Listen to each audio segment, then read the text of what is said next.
Hey, and welcome to today's episode all about how to communicate in bed. Yeah, how to communicate in the bedroom, how to communicate about sex, about foreplay, about all the things we want to communicate about, but sometimes it doesn't feel that good. So I'm gonna get you through that. I'm gonna give you some tips and tricks today that is gonna make it much easier to connect, to talk about sex, to talk about the things you want, and to really just feel good about it. So let's go. The first thing that makes talking about sex in person that much easier is starting out with some sexy texting or sexting. A little bit of communication in advance of getting in the bedroom together can heighten anticipation, can have you saying or breaking through some of the barriers that you maybe are too embarrassed to talk about in person by dropping a few hints, making some anticipatory thoughts and foreplay in advance of meeting up in the bedroom. I'm telling you, it's pretty sexy. Generally very exciting to drop hints about later, not only doing sexy things, but talking more about sexy things. So anticipate some fun, drop a few sex or text to your man or woman, and talk about talking more about it later. Number 2, think of a sexy name or role for you. I know for me, I have a few different names that I go by, that I refer to myself as, and sometimes referring to yourself in the third person or talking about yourself in relation to your partner, man or woman, whatever the case is, can add a lot of sexiness too. So talking about yourself in the third person, like, hey, guess what so-and-so wants to do tonight? What about this, right? In anticipation. Or in the bedroom, you take on a new name or persona and start communicating with each other under new and different roles. This can be very sexy and allow you to say things that normally you might not feel comfortable saying, or you just might not be open up to that because there's so many other things that you have going on. Getting into the bedroom, assuming a new role or name can be very, very, very sexy and can prepare you or your partner for what's coming next. And you can assume that role or name the whole time. So it can be very, very, very exciting. Number 3, sexy talk during sex. Yes.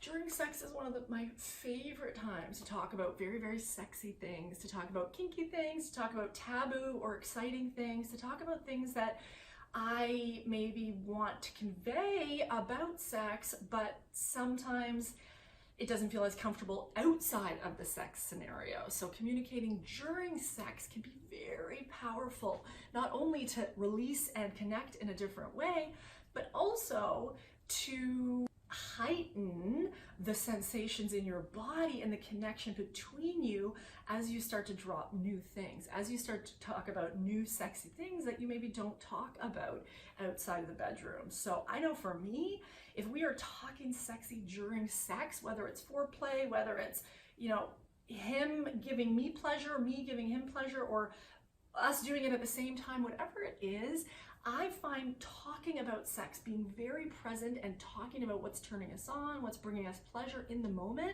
heightens orgasm and connection. And even if you are just leading up to orgasm, it really heightens the excitement during that time. So talk about sex during sex, open the doors, talk about all these things that you might not want to talk about generally during sex. This is a very, very, very good time to communicate because you're both very present, hopefully. Number 4, sexy taboo topics. This is a great time to chat about taboo topics. Like I said, kinky things, things that you've thought about, things that maybe weren't appropriate to talk about in a different setting around the kids or whatever. You can bring them into your sexual experience. You can dress up, you can do different makeup, or you can have him or her dress up and you can play different roles. Remembering that when you're in the act of sex, you have heightened emotions, you have heightened hormones, you have heightened a lot of things. And if you can communicate a lot around safety and non-judgment, then you can open up doors that feel really, really, really good and sexy. So ask them about their fantasies. Ask them about what they've always wanted to do, or something that they haven't tried yet that they think is very sexy. And start to communicate about this during sex, particularly these topics that you don't know what the reaction is going to be.